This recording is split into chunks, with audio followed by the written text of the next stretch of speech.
What is the context behind this comment? Yeah, my sources also telling me, by the way, that Musk has discussed the issue of bankruptcy in what is basically a Twitter all hands for the staff that are left there. It was called very last minute, and many Twitter staff that are left, remember they laid off around 50% of staff last week, have not attended because it was called at such short notice.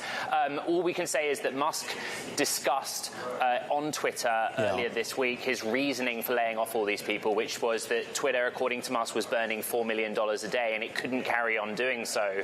We also know that advertisers have pulled back, which, according to Musk on Twitter, has hurt revenue. Well, we'll talk a little bit more about that. I mean, obviously, he wants to blame activists or anyone else, but at the end of the day, I think we all see what our news feeds look like on that platform, and a lot of folks, users, I should say, have pulled back because they're a little concerned about it. And then we have the story on Bloomberg a little bit earlier today that the chief information officer, the chief privacy officer, and the chief compliance officer, if I'm correct here, all resigning.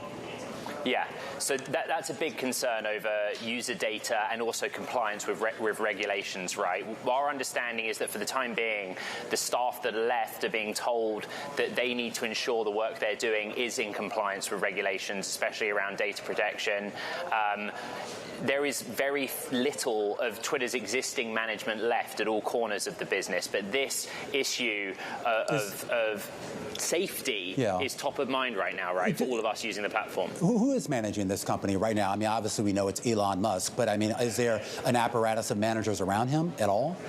Yeah, so there are product leads, which we know about, and then one individual leading the kind of rebuild of Twitter's relationships with advertisers. But Musk is very much micromanaging as it stands, right? That is a big part of this story, that he is making decisions on product. Those venture capitalists, including Jason Calacanis and David Sachs, that he brought into the company, have taken to Twitter actually this week, right, to clarify that they are not actually making decisions. They don't have formal roles there. They're just supporting Elon, who is very much running the ship. He calls himself Chief Twit and says that he doesn't know who the CEO of Twitter is, but in regulatory filings he is listed as the CEO. I think if you're a company advertising on the platform right now, that's part of the nervousness. You don't know about the leadership. How is the relationship with regulators and the FTC? We're hearing also earlier today the FTC was making comments talking about that it was prepared to use tools to ensure compliance, that they have Twitter under privacy consent order. How is that relationship? Well, according to the headlines across the Bloomberg terminal this Thursday, not good. You know, the FTC basically pointed out that no one is above the law. They're troubled by what they're hearing coming out of Twitter, and they're going to look into it. This whole process before the deal closed, regulators were scrutinizing it, right? Not just the deal itself, but how Elon Musk went about disclosing his stake, the type of filing he used, which was intended for passive investors, not active. He ended up building up a pretty big stake and then buying the company anyway.